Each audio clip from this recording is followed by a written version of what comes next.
मेरा नाम कन्हैया है।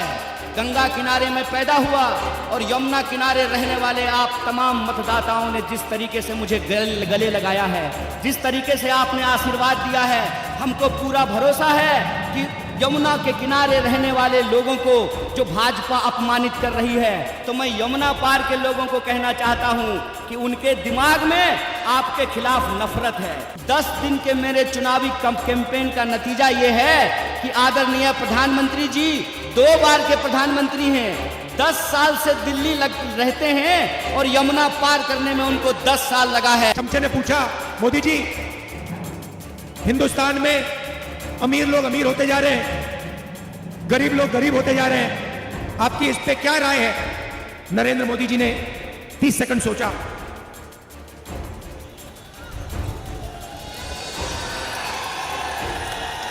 फिर कहते हैं क्या मैं सबको गरीब कर दूं?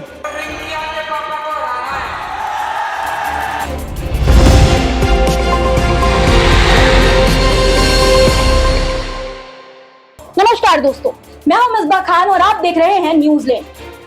वीडियो की शुरुआत इस तस्वीर से करना चाहती हूं दोस्तों, जिसमें राहुल गांधी और कन्हैया कुमार एक मंच पर हुंकार भरते नजर आ रहे हैं। दरअसल लोकसभा चुनाव 2024 के छठे चरण के लिए 23 मई शाम 6 बजे प्रचार प्रसार थम जाएगा।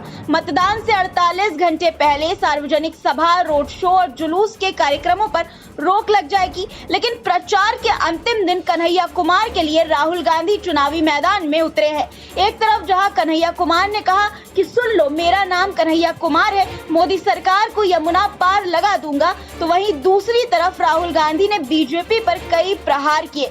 सबसे पहले सुनिए कन्हैया और राहुल ने क्या कहा, उसके बाद आगे की खबर बताऊंगी। मेरा नाम कन्हैया है।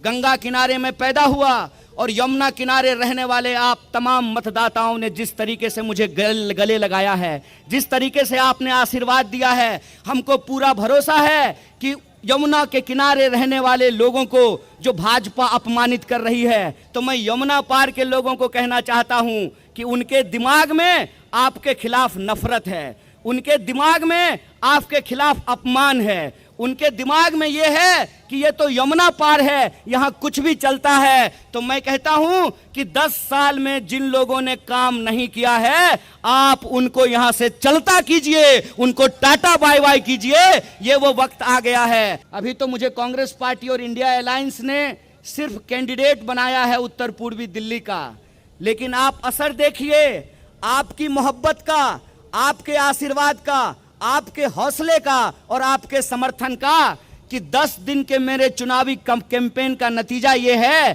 कि आदरणीय प्रधानमंत्री जी 2 बार के प्रधानमंत्री हैं, 10 साल से दिल्ली रहते हैं और यमुना पार करने में उनको 10 साल लगा है। अच्छा देखो, कन्हैया है यहाँ पे, अब कभी कभी मेरे से मिलने आता है, बातचीत होती है, कभी कभी इंटरनेशनल रिलेशंस पे बात हो जाती है, कभी गरीबी पे बात हो जाती है।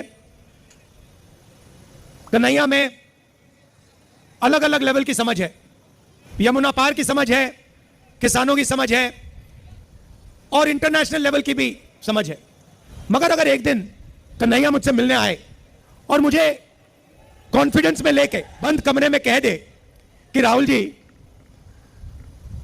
मैं बायोलॉजिकल नहीं हूं, मुझे परमात्मा ने भेजा है, तो मैं कन्हैया से कहूंगा, हाथ जोड़ के कहूंगा, कन्हैया ये बात तू बाहर मत कह दियो।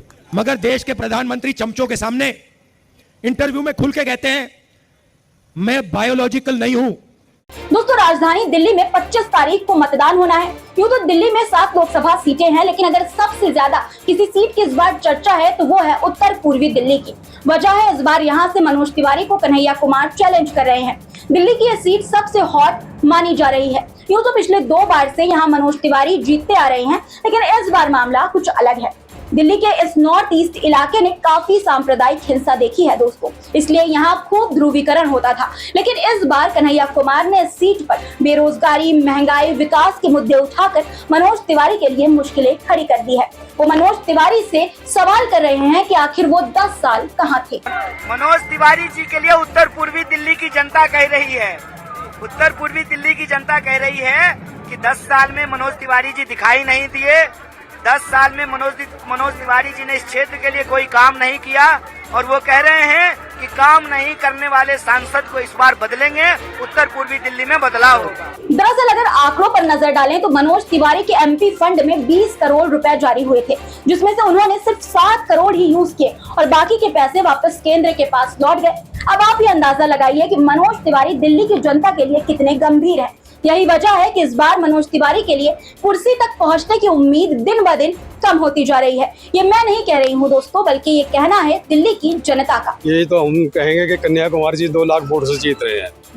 2 लाख वोट से जीत रहे हैं, क्योंकि 10 साल से जो बीजेपी के सांसद वो कुछ नहीं कर रहे। ये मुसलमान हिंदू मुसलमान, पाकिस्तान इंडिया, पाकिस्तान भारत, इसी पे कोई देश थोड़ी चलता। कन्हैया कुमार इस बार मनोज तिवारी को 5 लाख वोटों से हराने जा रहे हैं उत्तर पूर्वी लोकसभा। उन्होंने 2 कहा, आप 5, आपने तो उससे भी ज्यादा। कम से कम 5 लाख वोटों से हराएंगे और ये कंफर्म है। और दिल्ली की 7 सीटें इंडिया गठबंधन जीतने जा रहे हैं। तो रिंकिया का पापा 24 तारीख 25 तारीख जो मार्जिन है ना, उस मार्जिन से 4 तारीख को थैला पैक करते, रात को ही थैला पैक कर लेंगे। दरअसल दोस्तों अभी तक मनोज तिवारी अपनी भोजपुरी स्टार वाली छवि के दम पर ही चुनाव लड़ते आ रहे थे, क्योंकि नॉर्थ ईस्ट में देखा जाए तो पूर्वांचली वोटरों का दबदबा है। यही वजह है कि वो 2 बार सांसद बनकर चुने गए। वहीं अब उनके सामने एक बिहारी कैंडिडेट ही है जो उन्हें मुद्दों पर घेर रहा है, कितना काम किया इस पर सवाल कर रहा है। हालांकि जिस नाच गाने के दम पर वो वोट हासिल करते थे, अब मनोज तिवारी की उसी नाच गाने वाली छवि ने उनका जीना हराम कर रखा है। अब पहले मनोज तिवारी के गाने पर बने कुछ मीम्स देख लीजिए दोस्तों कि कैसे लोग सोशल मीडिया पर मजे ले रहे हैं। फिर देखिए कि कैसे उनकी इस छवि पर कन्हैया कुमार सवाल खड़े कर रहे हैं। कि बेबी बियर पी के आगे से डालब हो, पीछे से डालब, न छोड़ब या गाड़ी पिछाड़ी। लोग मनोज तिवारी का वो वीडियो भी वायरल कर रहे हैं जब नोटबंदी में लोग लाइन में लगे थे और वो मजाक बना रहे थे। क्या कहूँ तो ये सब खुश होंगे, तो मैंने कहा कि देशभक्त है कतार में, सब मुस्कुराने लगे। देशभक्त है कतार में, लगी है भारी भीड़, तकलीफों से सज रही भारत की तस्वीर। बोले हम लोग लगे रहेंगे 30 तारीख। मैंने भोजपुरी में अंग्रेजी का बहुत यूज किया, बड़ा बढ़िया। अब सुनिए कि कैसे कन्हैया कुमार भी उन्हें घेरने में कोई कसर नहीं छोड़ रहे हैं। मनोज तिवारी 10 साल से सांसद है ना, तो क्या आलू छील रहे हैं? बेबी बियर पी से फुर्सत हुआ कि नहीं? बेबी को बियर पीने से फुर्सत हुआ है कि नहीं? कहते हैं बेबी बियर पी के नाचे लगली चमक चमक छम। जनता जानते हैं उनसे क्या गवा रही है? मनोज तिवारी भागे लगलन नाली देख के छमक छमक छम। जिस गली में जा रहे हैं उस गली में लोग नाली दिखा रहा है उनको। नाली देख के भागे लगलन छमक छमक छम। क्या कर रहे हैं? ओल तोल रहे हैं कि आलू कि जो है गन्ना का जूस निकालते हैं? सरकार चलाते हैं कि मजाक कर रहे हैं? दरअसल दिल्ली में सारी की सारी सीटें जीतने वाली बीजेपी के लिए इस बार का चुनाव इसलिए भी मुश्किल भरा है क्योंकि यहाँ कांग्रेस और आम आदमी पार्टी साथ में चुनाव लड़ रही है। इंडिया गठबंधन में जहाँ केजरीवाल की गिरफ्तारी के बाद कन्हैया कुमार उनकी पत्नी से मिलने गए थे, वहीं अब अरविंद केजरीवाल ने भी कन्हैया कुमार का खुलकर समर्थन किया है। केजरीवाल ने कन्हैया कुमार के लिए रोड शो किया। उन्होंने अपने वोटरों से यह अपील की कि इस बार वो कन्हैया कुमार को जिताएं और रिंकिया के पापा को हराएं। यहाँ से खड़े हो रहे हैं।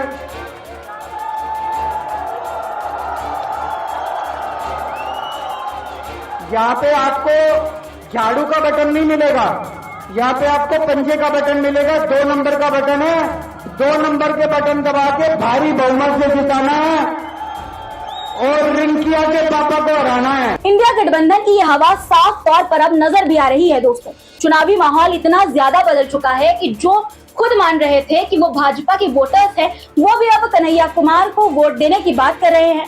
वहीं हैरानी तो इस बात की है कि मनोज तिवारी के जनसंपर्क में शामिल हुए लोग बीजेपी का गमछा डालकर भी कन्हैया कुमार को वोट देने की बात कर रहे हैं। यकीन नहीं है तो खुद देख लीजिए इस वीडियो में। कन्हैया कुमार, मनोज तिवारी आपके क्षेत्र से खड़े हैं।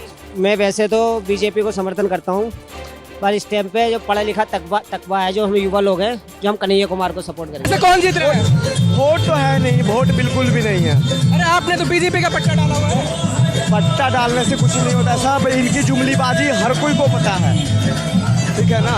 तो ये जुमलेबाजी में हम भी शामिल हैं, क्या करें अब, जहाँ जहाँ भीड़ जा रही है उसके साथ चले जा रहे हैं। लेकिन किसको वोट करेंगे? No doubt Kanhaiya. दोस्तों ये है इस समय नॉर्थ ईस्ट दिल्ली का हाल, जहां मोदी सरकार के 2 टर्म में राज करने वाले मनोज तिवारी की मुश्किलें अब बढ़ती हुई नजर आ रही हैं। वहीं इंडिया गठबंधन का खेमा काफी आश्वस्त नजर आ रहा है, क्योंकि कन्हैया कुमार के इस सीट से नामांकन करते ही वो चर्चा में बने हुए हैं। कभी भाषणों को लेकर, कभी चुनावी रैली को लेकर, कभी उन पर हुए हमले को लेकर, और अब चर्चा कन्हैया कुमार की क्राउड फंडिंग की भी हो रही है। दोस्तों उत्तर पूर्वी दिल्ली लोकसभा सीट से कांग्रेस प्रत्याशी कन्हैया कुमार द्वारा चुनाव अभियान के लिए धन जुटाने के उद्देश्य से शुरू की गई क्राउड फंडिंग को जनता का काफी अच्छा समर्थन मिल रहा है। बता दें कि अब तक कन्हैया कुमार ने अपने लक्ष्य से करीब आधे पैसे जुटा भी लिए हैं। इस अभियान के जरिए कन्हैया ने मंगलवार 21 मई तक कुल 47 लाख रुपए जुटा लिए थे, जो कि उनके द्वारा निर्धारित किए गए लक्ष्य 92,50,000 का आधा है। बता दें आपको कि दान देने वाले लोगों में छोटे रकम वाले दाताओं की संख्या सबसे ज्यादा है। दोस्तों दान ज्यादातर उन आम लोगों से आ रहा है दोस्तों, जो सिर्फ राजनीति में भाग लेना चाहते हैं। वो उस तरह से जमीन पर नहीं उतर सकते, लेकिन सिर्फ कन्हैया का समर्थन करना चाहते हैं। अधिकांश दाताओं ने 100 से 200 रुपए की छोटी राशि दी है, क्योंकि यही लोग कन्हैया का आधार हैं। आम लोग, मजदूर, श्रमिक, किसान, छात्र और पहली पीढ़ी के शिक्षार्थी, ये वे लोग हैं जो कन्हैया की राजनीति में आशा देखते हैं। दोस्तों कन्हैया कुमार को लेकर आपकी क्या राय है? आपको क्या लगता है इस बार दिल्ली की इस सीट से किसकी विजय होगी? कमेंट में अपनी राय जरूर बताइएगा, और वीडियो पसंद आई हो तो इसे लाइक, ज्यादा से ज्यादा लोगों तक शेयर और चैनल को सब्सक्राइब करना मत भूलिएगा। नमस्कार।